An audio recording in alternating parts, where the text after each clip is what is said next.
الأبطال والبطلات، أيها الحضور الكريم، يشرفني أن أحييكم تحية الأخوة الصادقة ونحن في هذا الجو الأخوي الرائع الذي تحول مع الزمن والتداخل الدائم إلى جو عائلي تسود فيه مشاعر المحبة والتعاون بحثا دائما عن الأفضل. أحييكم وأرحب بكم على أرضكم وبين إخوانكم وأخواتكم، فكما عهدتم لستم ضيوفا تستحقون معاملة تفضيلية، بل أنتم في بيتكم كما كان الأمر دائما. فالمغرب وبقيادة جلالة الملك محمد السادس نصره الله كما عهدتموه كان وسيبقى تلك الشجرة التي تمد جذورها عميقا في أفريقيا وتمد فروعها نحو الضفة الأخرى للمتوسط،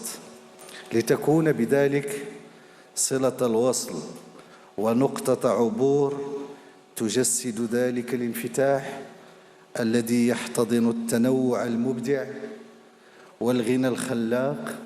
ويجتهد مع إخوانه في صنع أجواء التآخي واليد الممدودة على الدوام. أيها الحضور الكريم، لعل من أجمل لحظات كرة القدم تلك التي تلتقي فيها نخبة اللعبة لا للتنافس على رقعة الميدان، ولكن ليبرهنوا على أصالة الروح الرياضية حين يرضون أن يحظى بعضهم بنجومية إضافية، تلك النجومية التي يستحقها عدد أكبر بكثير لولا أن قواعد اللعبة تشاء غير ذلك. كما أن الموعد يعتبر من أجمل لحظات كرتنا الإفريقية، لأن اجتماع هذا العدد من الأبطال بيننا يذكرنا إلى أي مدى تكتسب الكرة الأفريقية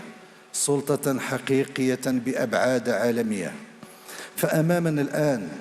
نجوم صنعوا في الماضي مجد أندية كبرى على المستوى العالمي، وأمامنا أيضا عدد كبير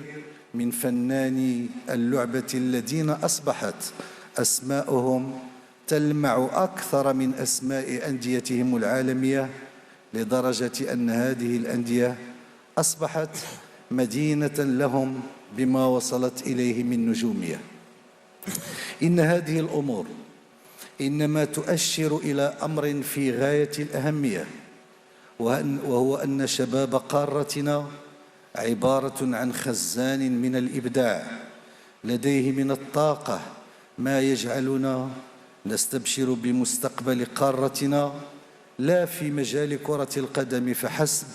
بل في كل المجالات. وهنا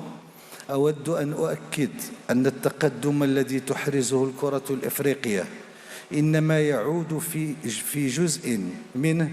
إلى الوعي العام بضرورة وضع الثقة في شبابنا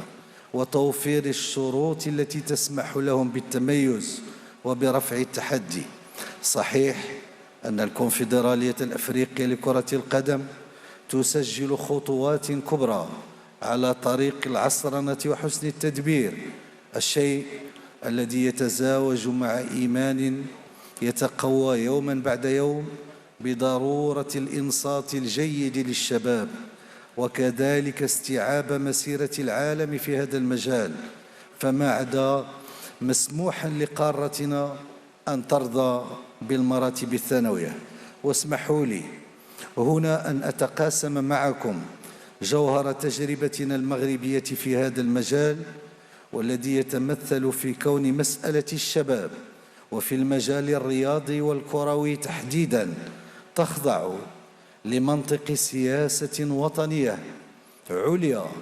يسهر عليها جلالة الملك محمد السادس نصره الله شخصيا، إيمانا منه أن المجال الرياضي جزء لا يتجزأ من التنمية الشاملة التي يوجد الشباب في صلبها، وبالتالي فإن الجهود التي تبذل على هذا المستوى إنما هي التزام تجاه شبابنا،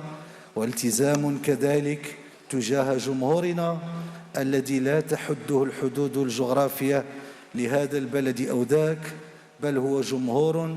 يجمعه إحساس مشترك وانتماء قاري راسخ. إن طموحنا في كرة القدم الأفريقية هو في الواقع جزء من طموحنا القاري الشامل والمشروع في كل المجالات، ولعل هؤلاء الأبطال يلهموننا بل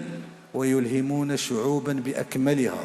وهذا هو سحر كرة القدم وسحر هؤلاء الأبطال. دمتم أبطالا، دمتم مصدر الابتسامة والفرح، دمتم فخرا لقارتنا، والسلام عليكم ورحمة الله.